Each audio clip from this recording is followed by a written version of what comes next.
வணக்கம்.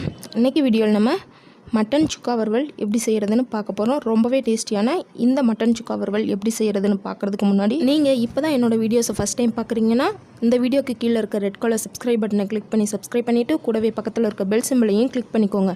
அப்போ தான் என்னோடய வீடியோஸ் எல்லாம் உங்களுக்கு நோட்டிஃபிகேஷனாக வந்து சேரும். ஃபஸ்ட்டு இந்த மட்டன் சுக்கா வறுவல் செய்கிறதுக்கு ஒரு பேன் அடுப்பில் வச்சு அதில் 3 டேபிள் ஸ்பூன் அளவுக்கு எண்ணெய் சேர்த்துக்கலாங்க. இந்த எண்ணெய் நல்லா சூடானதுக்கப்புறமா அதில் ஒரு சின்ன சைஸ் பட்டை, 3லேருந்து 4 கிராம்பு, இது கூட அரை டீஸ்பூன் அளவுக்கு சோம்பு சேர்த்துட்டு இது எல்லாமே நல்லா பொரிஞ்சதுக்கப்புறமா இது கூட நம்ம ஒரு கொத்து கருவேப்பிலையை சேர்த்துக்கலாங்க. இது கூட 2 வரமிளகாயை இந்த மாதிரி கிள்ளி அதை இதில் சேர்த்துக்கலாங்க. வரமிளகாய் சேர்த்தா அதோடய ஃப்ளேவர் ரொம்பவே நல்லாயிருக்கும். இப்போ இது கூட சின்ன சின்னதாக கட் பண்ண சின்ன வெங்காயத்தை 150 கிராம் அளவுக்கு இதில் சேர்த்துக்கிறேங்க. சேர்த்துட்டு இந்த வெங்காயம் நல்லா பொன்னிறம் ஆகிற வரைக்கும் வதக்கி விட்டுக்கோங்க. அதுக்கப்புறமா இந்த வெங்காயம் சீக்கிரம் வதங்கணுங்கிறதுக்காண்டி கொஞ்சமாக இதில் உப்பு சேர்த்துக்கலாங்க. சேர்த்துட்டு இந்த வெங்காயம் நல்லா பொன்னிறம் ஆகிற வரைக்கும் நல்லா வதக்கி விட்டுக்கோங்க. வெங்காயம் இந்த அளவு நல்லா பொன்னிறமாக வதங்கினதுக்கப்புறமா இதில் நம்ம 2 பெரிய சைஸ் தக்காளியை சின்ன சின்னதாக கட் பண்ணி அதை இதில் சேர்த்துக்கலாங்க. தக்காளியை சேர்த்து இந்த தக்காளி நல்லா மசிஞ்சு வர்ற வரைக்கும் வேக விடணுங்க. ஓரளவு தக்காளி இந்த மாதிரி மசிஞ்சதுக்கப்புறமா இதில் நம்ம இஞ்சி பூண்டு விழுது சேர்த்துக்கலாங்க. 2 டேபிள் ஸ்பூன் அளவுக்கு இஞ்சி பூண்டு விழுது சேர்த்துக்கிறேங்க. மட்டனுக்கு இஞ்சி பூண்டு பேஸ்ட் அதிகமாக சேர்த்தா நல்லாயிருக்கும். நான் 2 டேபிள் ஸ்பூன் அளவுக்கு இஞ்சி பூண்டு பேஸ்ட்டு சேர்த்துருக்கேங்க. சேர்த்துட்டு இந்த இஞ்சி பூண்டோட பச்சை வாசனை போகிற வரைக்கும் நல்லா வதக்கி விட்டுக்கோங்க.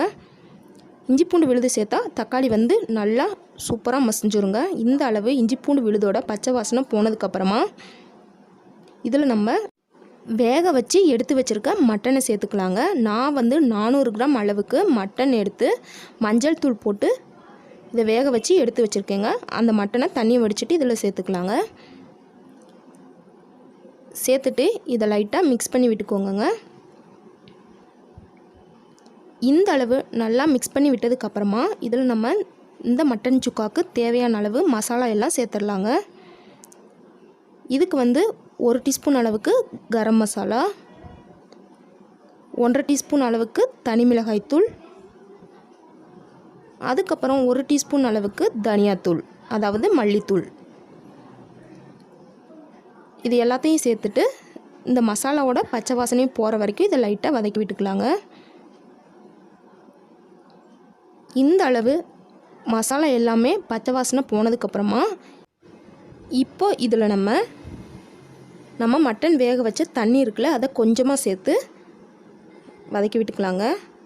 இந்த மாதிரி மட்டன் வேக வச்ச தண்ணியை சேர்த்து வதக்கறனால இதில் இருக்க ஃப்ளேவர் எல்லாமே மட்டனில் இறங்கி டேஸ்ட் ரொம்பவே நல்லாயிருக்கும். சேர்த்துட்டு இதை நல்லா மிக்ஸ் பண்ணி விட்டுருங்க.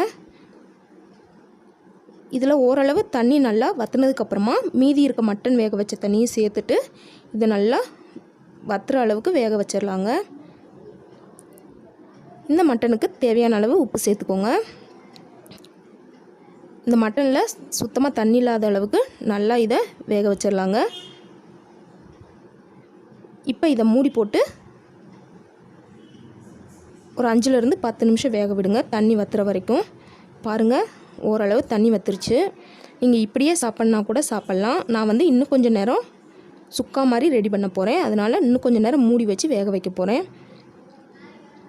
பாருங்கள், தண்ணி எல்லாமே சுத்தமாக வற்றிருச்சு, எண்ணெய் எல்லாமே பிரிஞ்சு மட்டன் சூப்பராக வெந்துருச்சுங்க. அவ்வளோதாங்க, ரொம்பவே சூப்பரான மட்டன் சுக்கா ரெடி ஆயிடுச்சு.